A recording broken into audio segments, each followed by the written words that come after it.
There was a time when Aboriginal heritage was obvious and dangerous. Now, it's a choice. Miranda is free to claim her heritage, Aboriginal or non-Aboriginal, no matter how distant. But should the person benefit from claiming Aboriginal heritage? How would claiming part of heritage affect reconciliation and closing the gap? The answer to these questions begs another. Who qualifies as an Aborigine? Things have changed a lot since this young woman's great-great-grandmother lived. There were about 100,000 Aborigines in Australia in 1901. There could be 1 million Aborigines in Australia by 2030. The reason is that more people identify now as Aboriginal, like Miranda. The majority of partnered Aborigines have a non-Aboriginal partner.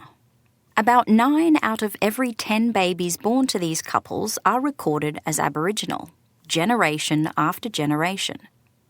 The big rise in identification started in the 1970s and has accelerated in the last 20 years.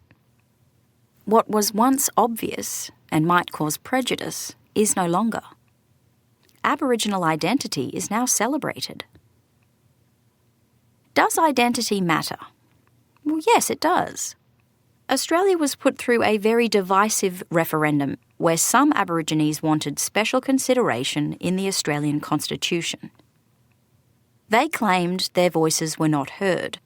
In fact, their voices have never been louder.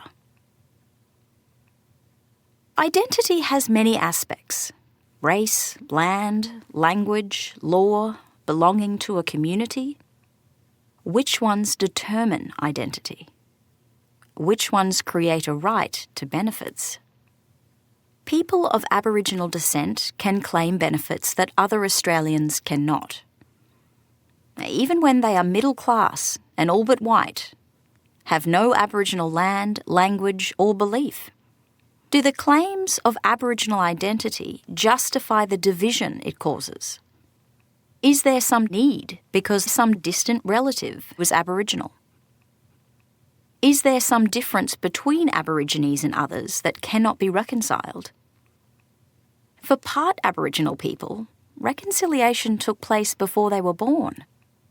Why would a descendant reopen what was once settled?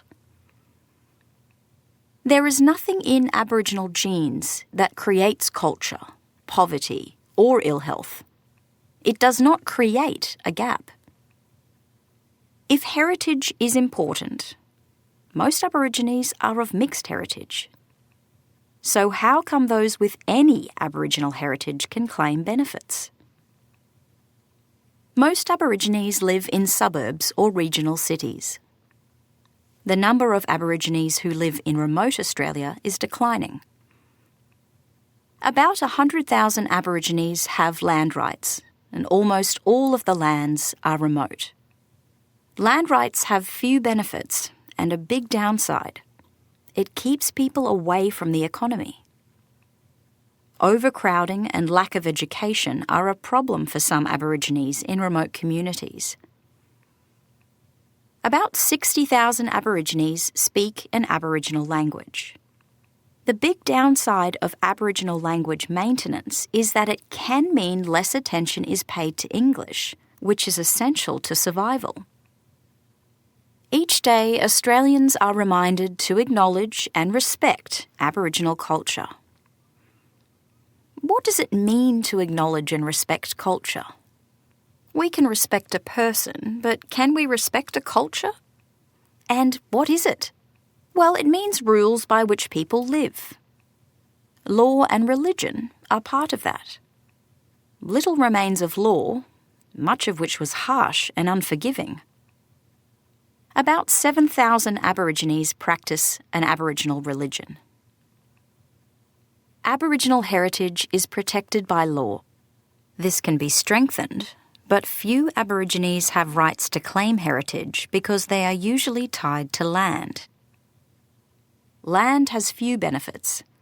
Claiming identity has many. The fact is, most Aboriginal people live in the same way as every other Australian. they are doing about as well as every other Australian. It's time to care less about who you are and more about what you do. People are welcome to identify as Aboriginal, but benefits should be based on need, not race.